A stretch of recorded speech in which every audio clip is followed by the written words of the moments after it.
Chapitre 27. Comment lire la Bible?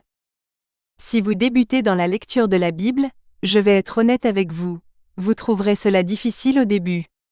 Avant d'être sauvé et de mettre ma foi en Jésus, j'avais vraiment du mal à comprendre ce que je lisais dans la Bible. J'ai également eu du mal à comprendre les enseignements que j'entendais des prédicateurs. Cela vient de quelqu'un qui a excellé à l'école primaire et à l'université. Il y a une raison à cela, qui est expliquée dans la Bible. C'est décrit comme un voile qui bloque votre capacité à lire et à comprendre la parole de Dieu. L'apôtre Paul nous l'explique dans ces versets. Même si notre bonne nouvelle est voilée, elle l'est chez ceux qui meurent, chez qui le Dieu de ce siècle a aveuglé l'intelligence des incrédules, afin que la lumière de la gloire de Christ, qui est l'image de Dieu, ne brille pas sur eux. 2 Corinthiens 4, 3-4. J'en suis venu à considérer cela comme quelque chose comme une illusion. Avez-vous déjà vu une de ces images d'illusion Magic Eye? Si vous le regardez avec désinvolture, ce n'est qu'une image avec un tas de motifs et de couleurs aléatoires. Mais si vous le regardez et que vous vous concentrez correctement, vous verrez une superbe image 3D. Le voile, c'est un peu comme ça. N'oubliez pas que votre ennemi, Satan, ne veut pas que vous connaissiez la vérité. Il vous a essentiellement aveuglé. Si vous lisez la Bible alors que vous portez ce voile, vous n'y arriverez pas vraiment. À cause de ce bandeau, avant de commencer à lire la Bible, vous devez demander à Dieu de lever ce voile et de vous aider à comprendre ce que vous lisez. Dans cette écriture, Jésus parle et encourage les gens à lui demander. Demandez, et l'on vous donnera. Cherchez, et vous trouverez. Frappez, et l'on vous ouvrira. Car quiconque demande reçoit. Quiconque cherche trouve. L'on ouvre à celui qui frappe. Ou qui d'entre vous, si son fils lui demande du pain, lui donnera une pierre? Ou s'il demande un poisson, qui lui donnera un serpent?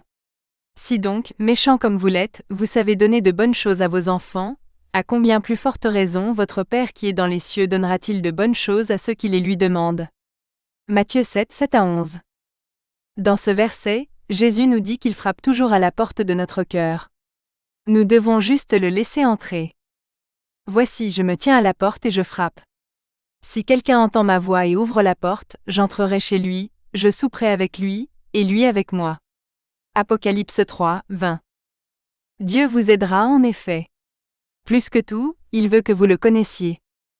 Mais si quelqu'un d'entre vous manque de sagesse, qu'il la demande à Dieu, qui donne à tous simplement et sans reproche, et elle lui sera donnée. Jacques 1, 5.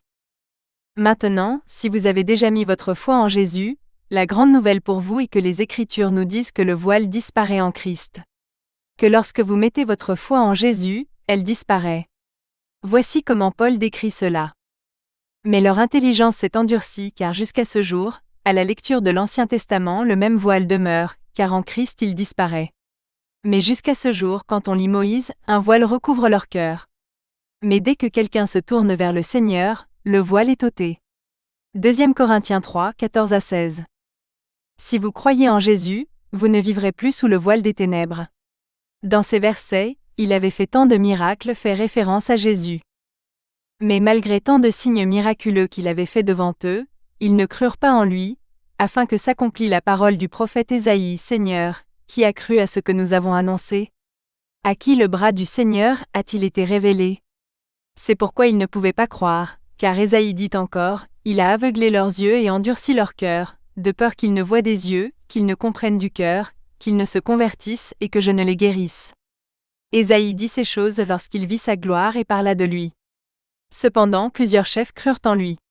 Mais à cause des pharisiens, ils n'en faisaient pas l'aveu de peur d'être exclus de la synagogue, car ils aimaient la gloire des hommes plus que la gloire de Dieu. Jésus s'écria, « Celui qui croit en moi croit non pas en moi, mais en celui qui m'a envoyé. Celui qui me voit voit celui qui m'a envoyé. Je suis venu comme une lumière dans le monde, afin que quiconque croit en moi ne demeure pas dans les ténèbres. » Jean 12, 37-46. Si vous croyez en Jésus, cela signifie aussi que vous avez le Saint-Esprit vivant en vous. Nous savons que le Saint-Esprit est notre aide, et nous enseigne toutes choses. Vous pouvez donc aussi demander au Saint-Esprit de vous aider à lire la Bible. Dans cette écriture, c'est Jésus qui parle. Mais le Consolateur, l'Esprit Saint, que le Père enverra en mon nom, vous enseignera toutes choses et vous rappellera tout ce que je vous ai dit. Jean 14, 26. Maintenant que nous avons abordé le voile, voyons comment lire la Bible. Voici comment trouver une écriture particulière dans la Bible. Prenons Jean 3, 16 comme exemple. Jean est le nom du livre qui se trouve dans la Bible. Le nombre avant les 2 points, 3, est le numéro du chapitre. Le nombre après les 2 points, 16, est le numéro du verset. Vous recherchez donc le livre de Jean chapitre 3 et verset 16. Toutes les Bibles ont chaque livre clairement étiqueté, et les chapitres et versets clairement numérotés. Car Dieu a tant aimé le monde qu'il a donné son Fils unique, afin que quiconque croit en lui ne périsse point, mais qu'il ait la vie éternelle. Jean 3, 16. Parfois, dans ce livre, vous me verrez faire référence à une écriture et elle aura un descripteur supplémentaire comme traduction Nouvelle Vivante ou Nouvelle Version Roi Jacques. Cela fait référence à la version biblique d'où proviennent les écritures. Au lieu de la Bible mondiale anglaise que je cite presque toujours, j'ai choisi une traduction différente parce que je préférais le choix des mots ou la grammaire. Je voulais que ce soit facile à comprendre. Voici comment Jean 3, 16 se lit dans la traduction Nouvelle Vivante. Car Dieu a tant aimé le monde qu'il a donné son Fils unique, afin que quiconque croit en lui ne périsse point, mais qu'il ait la vie éternelle. Jean 3, 16 traduction Nouvelle Vivante. Les livres de la Bible ne sont pas disposés d'une manière qui semble logique. Ils ne sont pas alphabétiques, et ne sont pas non plus chronologiques en fonction du moment où les événements se produisent. Au lieu de cela, ils sont principalement classés selon le type de littérature dont il s'agit. Les 5 premiers livres ont été écrits par Moïse, les 12 livres suivants sont historiques, puis il y a 5 livres poétiques, et les 17 derniers livres de l'Ancien Testament sont considérés comme prophétiques. Le Nouveau Testament contient d'abord l'Évangile et les livres historiques, puis les écrits de l'apôtre Paul, et se termine par quelques livres d'autres auteurs. De nombreuses Bibles incluent des plans de lecture au début ou à la fin de la Bible. Ceux-ci peuvent vous aider à lire la Bible dans un ordre qui vous semble logique, comme chronologique par exemple. Vous pouvez également trouver des plans de lecture dans les applications bibliques populaires et sur les sites web de lecture de la Bible. Vous pouvez vous référer à mon site web, enlèvement911.com, pour une liste de ressources comme celle-ci. Je vous recommande de commencer votre voyage dans la Bible, en lisant les 4 livres évangéliques du Nouveau Testament. Voilà donc les livres de Matthieu, Marc, Luc et Jean. Jean est mon préféré, je vous encourage donc à commencer par celui-là. Luc serait mon prochain choix car il est facile à lire et à comprendre. En fait, de nombreux films réalisés sur Jésus suivent le texte du livre de Luc. La raison pour laquelle vous devriez commencer ici est que vous devez avant tout connaître Jésus. La seule décision qui compte dans la vie est de savoir qui est Jésus selon vous. Ces livres évangéliques racontent la naissance, la vie, la mort et la résurrection de Jésus. Vous comprendrez combien Jésus vous aime, et qu'il est mort pour vous sauver de vos péchés. Après avoir lu ceci, vous serez pleinement équipé pour prendre une décision sur ce que vous croyez. Après avoir lu les livres de l'Évangile, c'est vraiment votre préférence quant à ce que vous allez lire ensuite. Laissez le Saint-Esprit vous guider. Vous pourriez finir de lire le reste des livres du Nouveau Testament, ou vous pourriez choisir de revenir au début, et de lire tout l'Ancien Testament en commençant par la Genèse. Lorsque vous rencontrez un verset difficile à comprendre, priez d'abord et demandez au Saint-Esprit de vous aider à le comprendre. Lisez ensuite le verset dans une traduction différente. Une application biblique est idéale pour cela, car vous pouvez généralement afficher 2 traductions côte à côte. Ainsi, vous pouvez avoir la version Nouvelle Version Roi Jacques et la version Traduction Nouvelle Vivante côte à côte par exemple.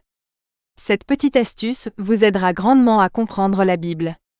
Parfois, c'est une formulation ou une structure de phrase spécifique sur laquelle nous restons bloqués, et le voir formulé ou organisé légèrement différemment fait toute la différence. Quand j'ai commencé à lire la Bible et à en apprendre davantage sur Dieu et Jésus, j'avais beaucoup de questions. J'ai aimé lire les Écritures qui répondaient aux questions que je me posais. La plupart des Bibles ont un index au dos, cela s'appelle une concordance. Vous pouvez l'utiliser pour rechercher des Écritures, en fonction d'un sujet. Disons que vous lisez une écriture sur l'amour, et que vous souhaitez mieux comprendre ce que signifie réellement aimer. Eh bien, allez dans cet index et recherchez le mot amour. Vous obtiendrez une liste des Écritures contenant ce mot ou ce sujet, puis vous pourrez poursuivre votre lecture. Si vous utilisez une application biblique, la fonction de recherche est idéale pour cela. Tapez simplement amour dans le champ de recherche. Soyez indulgent avec vous-même, et ne soyez pas frustré si vous traversez une période difficile. N'oubliez pas que la Bible est la parole de Dieu. Dieu est infini. Je suis convaincu que nous pourrions passer une éternité à connaître Dieu, parce qu'il est éternel. Vous obtiendrez une nouvelle compréhension de la Bible, chaque jour que vous la lirez. Continuez comme ça. J'espère que cette brève introduction à la Bible vous a aidé à réaliser que Dieu l'a écrite juste pour vous. Chérissez-la comme vous le feriez pour une lettre d'amour, car c'est exactement ce que c'est. Je serre ta parole dans mon cœur, afin de ne pas pécher contre toi. Béni sois-tu, Éternel. Enseigne-moi tes préceptes. Je méditerai tes préceptes, je considérerai tes voies. Je ferai de tes préceptes mes délices. Je n'oublierai pas ta parole. Ouvre mes yeux, et je contemplerai les merveilles de ta loi. Psaume 119, 11 à 12, 15 à 16, 18. 27.1. Traduction biblique. Puisqu'il existe de nombreuses traductions et versions de la Bible disponibles, comment savoir laquelle lire? Les premières traductions de la Bible en anglais ont été signalées dès le 8e siècle après Jésus-Christ. Les premières copies dont nous disposons de textes bibliques anglais datent du 10e siècle après Jésus-Christ. L'une des premières traductions anglaises majeures de la Bible entière a été réalisée par John Wycliffe au XIVe siècle après Jésus-Christ. Sa traduction était basée sur la version latine Vulgate de la Bible. Puis en 1535, la Bible de Coverdale fut publiée. Il s'agissait de la Bible entière en anglais moderne, basée sur les textes originaux grecs, hébreux et araméens. C'est exact. Cette Bible n'a pas été traduite à partir d'une traduction d'une traduction. Il a été traduit à partir des textes originaux. Cette Bible poserait les bases des futures traductions anglaises. La version Roi Jacques de la Bible a été initialement publiée en 1611. Elle a été construite à partir de traductions populaires comme la Bible de Coverdale. La version Roi Jacques que nous utilisons aujourd'hui provient de plusieurs révisions de la version originale, la dernière révision datant de 1769. Au XXe siècle après Jésus-Christ, d'autres versions anglaises de la Bible ont été publiées. La nouvelle version internationale est sortie en 1978 et la nouvelle version Roi Jacques en 1982. Il existe aujourd'hui des centaines de versions de la Bible, et il peut être difficile de décider laquelle est la meilleure. Certaines traductions se concentrent sur une traduction mot à mot du texte original, tandis que d'autres se concentrent sur la traduction de l'intention ou du sens du texte original. La plupart des gens trouvent utile de lire les deux types de Bible. Vous comprendrez ainsi mieux le texte. Les traductions mot à mot incluent la version Roi Jacques, la nouvelle version Roi Jacques, la version anglaise standard, la nouvelle Bible standard américaine et la Bible anglaise mondiale que j'ai utilisée tout au long de ce livre pour citer les Écritures. Les traductions pensée pour pensée comprennent la traduction Nouvelle Vivante, la Bible vivante et la Message Bible. Si vous souhaitez lire une version qui se situe quelque part au milieu, essayez la nouvelle version internationale. Évitez les traductions qui visent clairement à modifier la parole de Dieu. Ceux-ci sont d'inspiration démoniaque parce qu'ils changent et déforment la parole de Dieu, vous trompant ainsi. Ceci inclut les Bibles qui ont remplacé tous les pronoms masculins pour Dieu par des pronoms féminins ou neutres, les Bibles qui omettent l'un des livres ou écritures des livres que j'ai précédemment répertoriés comme appartenant à la Bible, les Bibles qui tolèrent les comportements pécheurs, les Bibles qui ont été reformulées pour être politiquement correctes, les Bibles qui n'incluent pas les paroles de Jésus, et les Bibles qui incluent des livres supplémentaires qui ne sont pas considérés comme des écritures. Personnellement, je lis le plus les versions Nouvelle Version Roi Jacques et Traduction Nouvelle Vivante.